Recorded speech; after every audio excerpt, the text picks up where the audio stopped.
And welcome to episode 4, part 2 of the Chris Haas Show. I'm Chris Haas. Thank you so much for joining me today. And a very special thanks to those of you that have followed and subscribed to my channel on YouTube. If you haven't, please go ahead and do so. You can also find me on other social media platforms like Facebook and LinkedIn. So let's talk about episode 4, part 1, where we left off. We covered the 5 P's: pay plan, people, product, process, and practice, right? We have to have all those in place in order to have a solid team. We talked about the importance of knowing your vehicles, right? Taking them out, test driving them, and knowing your inventory, doing daily lot walks. We spoke about the importance of using all the tools that are at your disposal, whether they be the brochures in the dealership or the manufacturer's tests and so on. And we left off on paperwork and why that's so important, and that's what we're going to focus on today. So why is paperwork so important in a car sale?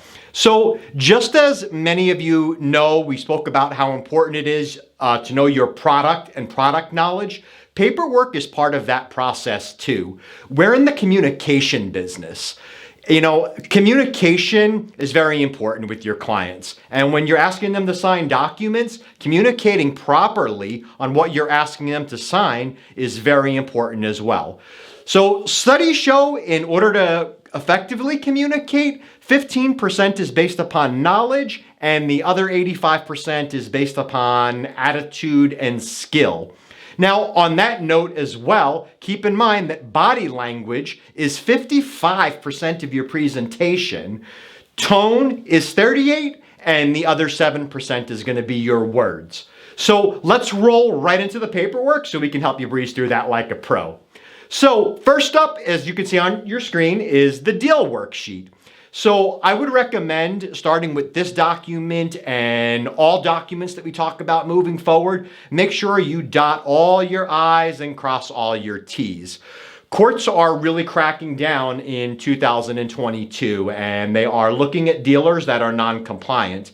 And as you very well know, most judges are not a fan of car dealerships, and courts will perpetuate a conviction. So starting with this simple form, I would make sure from the very beginning that, again, you dot all your I's and cross all your T's. So your deal worksheet is most likely going to be generated by your CRM once you've entered the information. If you're in a smaller dealer, an independent dealer, perhaps not. You might want to handwrite this, but again, make sure you do a good job with that. And when you finalize that, make sure the numbers there are going to agree with the figures on the rest of your documents before they go into the F&I office. Next up, your purchase order, which we have one right here too. Really simple. Again, make sure all of your figures on here agree before the deal goes into F&I, and have your customers obviously sign off on this. Next up, we're going to have your driver's license. So you probably have that from the client already. You've received that during the test drive. I would hope, right, that you want to check that before you take someone out on a test drive. When you are taking a look at that license, one, be sure that it's valid, and also make sure that you have driver's license for the buyer and co-buyer if applicable. On that note too, note the difference between a co-buyer and a co-signer. Obviously, a co-buyer is someone that's going to be listed on the registration, whereas the co-signer is not. They're going to be just co-signing for the loan. So make sure you're communicating that properly with the F&I department so that the paperwork will flow smoothly there. Next up, your trade appraisal. So trade appraisal, I want to talk a little bit about the process on this. I would highly recommend when you are doing your appraisal and doing that walk around, right? Think of a rental car walk around when you've rented a vehicle before. Someone walks around the vehicle with you and marks off the damage. It could be as simple as that. Just take that trade-in sheet, use that, and you want to mark off the areas of damage, check the tires and so forth. It just starts to set the expectation for the client that the car that they think is in excellent condition might just not be. Another little pro tip for you too, if you want to get on the good side of your used car manager and get a little bit more money for that vehicle, maybe a little higher ACV, I would highly recommend that make sure that the air is cranked up nice and cold for the used car manager in the summertime, and make sure the heat's nice and warm in the winter when they're going to take a look at the car. You know, nothing is going to make a used car manager more happy than get behind the wheel of a car with ice cold air when they're running around sweating it out on the lot. So next up, we're going to have your trade registration. So we have copies here from New York and Arizona. These obviously are going to vary by state, but you want to just make sure that that registration, the name on that registration, matches the name of the person that's trading in the car, right? Because for tax purposes and so forth, you want to be careful with that. You want to make sure somebody's not trying to trade in a vehicle, maybe from their ex-wife or so forth. You know, that can obviously become a very big issue. So check the name on that, include that in there as well. Just another great way also to double check the VIN on the vehicle. Next up, we have your trade title. So again, this is state specific. We have an example of a New York trade title here. So what I would recommend on this, especially if you're newer, be careful. If you don't know where a client is supposed to sign, or you're not sure where the miles should go, definitely ask one of your managers, ask one of the F&I managers to show you before you have a client put an ink signature on that, or before you fill out the miles. You know, for instance, on a New York title, they don't require tenths on the mileage. If you start filling that in wrong, if a car has 100,000 miles and you start in the first box, you're starting the car with 1,000,000 miles, then that title is ruined and your accounting team is going to have to go out and get another title for the vehicle. It's not the easiest process in some states. So again, if you're not sure on that, just make sure that you do get sure. Ask your managers and they'll help you out with that. Next up is the trade lien release. So this varies by state also. So in the state of New York, you do receive a title to your vehicle when you're financing it. And then once it's paid off, you receive what's called the lien release, as you see on your screen. So make sure you receive that lien satisfaction notice if that is required in your state. Trade-in key tags. So again, right, we talked about keeping the used car manager happy. You know, lost keys are a problem in the dealership, so make sure you tag those keys up and have them ready, obviously, for the trade-in, right? It just makes things easier. Promise your used car manager will thank you for that. Your odometer disclosure statements. So again, other important documents here. You want to use one for your trade-in and one for the new vehicle that you're selling, whether it's a new or used, obviously, even if the car only has 8 miles on it or 1 mile, you want to make sure there is an odometer statement on that. So again, these are Arizona's copies here, but they do vary by state. You can see there's a generic one up on your screen here, and that looks like a Chevy odometer that's rolling over to 70,000 miles there. All right, your privacy notice form. So privacy notice is what you're going to ask your client to sign. It's usually a simple 2-page document. One goes to the customer, one stays with you. This explains what you're doing with their information once you collect it. It's a very non-threatening and easy document to go through, but again, just like we spoke about in part 1 of this episode, make sure you do read through all the details of these documents, because if a client does have a question for you, you want to come across with authority and be able to answer that directly for them. Next up, the credit application. So credit application, right, pretty self-explanatory. Some dealers recommend that the salesperson fill out the credit application for the client. Other dealers have the client fill out the credit application on your own. I would recommend that you do whatever your store recommends that you do. I know when I was previously a salesperson, I would fill it out with the customer and give them a hand. And a pro tip on this also, you know, I hate the 5-liners. Don't just get an incomplete credit application. Reason for that, if you take a look on the bottom of most credit applications, there is an area where you can have references there.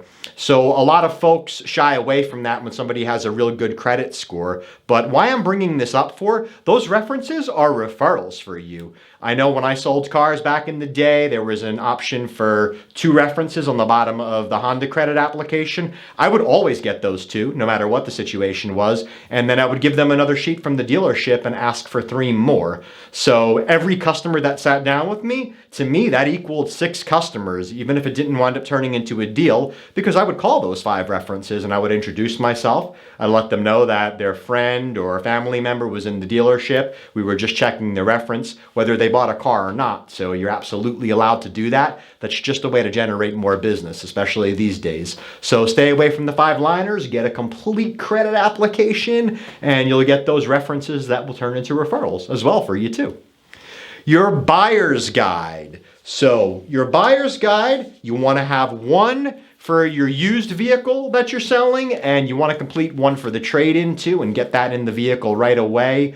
This is a very, very important document. It doesn't need to be in the vehicle. So again, you want to remove the one from the used car that you sold, have your client sign the back of it, and you want to get one ready for that trade-in if applicable.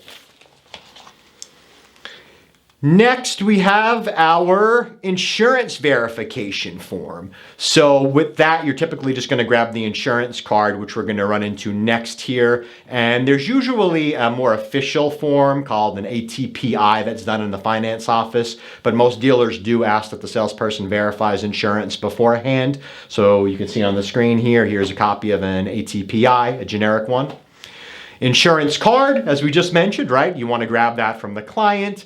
There's a generic New York state one up here on the screen. So make sure that the insurance card is valid. Also know the insurance laws in your state. Some states do require that you have a physical insurance card in place before you actually roll the car. Other states just will give you a 72-hour rule. I know like in New Jersey, for instance, as long as somebody has comprehensive insurance on their vehicle, their new car is covered for 72 hours. So know your state-specific laws for that. Always great, though, when you can get the insurance card directly on the spot. If you have time to call the insurance carrier and get that card, that's always a good idea to have that in your deal jacket. Next up, your VIN verification form. So we've spoke about the issues of deals going into F&I with the wrong stock numbers, wrong VIN numbers, and so forth. If you're not using a VIN verification form, I would highly recommend that you do one. So dealers and GMs out there, if this is not part of the paperwork in your deal jackets, I would start using one. This can avoid a lot of issues before a deal goes into F&I. You definitely, as a salesperson, want to take a look at that VIN number, the VIN plate on the vehicle, and fill this in. Fill in again the miles, just double check that, right? Double, triple checking things certainly doesn't hurt. And then get a signature down here from your salesperson, sales manager, before you send this into F&I. PDI and pre-delivery checklist. We have an example from Mazda up here. This again is going to vary by manufacturer, but you want to make sure that you do have a copy of that in the deal. There sometimes is a requirement that the client signs off on that as well too, stating that the PDI was done or that they're aware that the PDI has been done on the vehicle. The new car get ready form or pre-owned get ready form, as you can see here, that's just simply your form for the detail department. Again, I would make sure that you do a good job on this form. Make sure you're marking down whether it is a re-clean or if it's a new car delivery, spot delivery, right? Make sure your detail department knows what's going on so they can get the vehicle ready for you in a very timely fashion, and you don't have clients sitting around the waiting room or sitting around in the showroom or waiting room, wherever it may be. Next up, as you can see on the screen, we have a deal recap. So I'd highly recommend that the sales desk prints out a recap that can be as simple as a screenshot from the DMS, just showing what the gross is on the deal before it goes into F&I. This, for obvious reasons, can certainly avoid conflicts, right? We can make sure that the money's not being moved around, there's no issues, so you should always have a recap in that deal signed off by the sales manager before the deal goes over to F&I. Deal jacket cover sheet. So some dealers do have a deal jacket cover sheet, as you can see on the screen, that would be stapled to this in addition to the info that you want to have on here.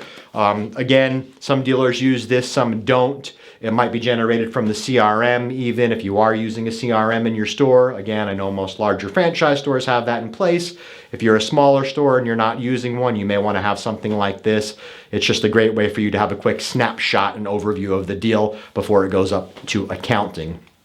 So that's a wrap. That's all we have for you today here at the Chris Haas Show. Thank you so much for tuning in. Please stay tuned for episode 5, where we're going to review the F&I documents. So if you recall back in part 1 of episode 4, I had highly recommended that you speak with your F&I managers and get a complete deal jacket. If you haven't done so, go ahead and do that. And even if, you're working in a store as a salesperson and you've just started, it does not hurt to follow along and understand all these documents.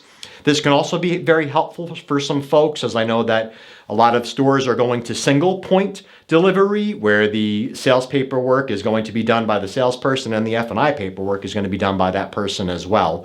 So again, though, if you're not there, please stay tuned and hang tight, because F&I will be your next step in your career. Learning the documents now, it's not only going to help you grow, but it's going to also enable you to help your clients if they have questions after they come out of the F&I office. It's always nice to be able to help them and not have to run back to the F&I manager and ask them for help. If you can answer the questions, it just shows that you have more authority and more confidence in your abilities, better chance of getting referrals for you. So thank you so much for tuning in today. I really appreciate it. Please like and subscribe to my YouTube channel. If you haven't, go over and click the bell. You can also find me on LinkedIn, Facebook, and Instagram. Thank you so much. Chris Haas out.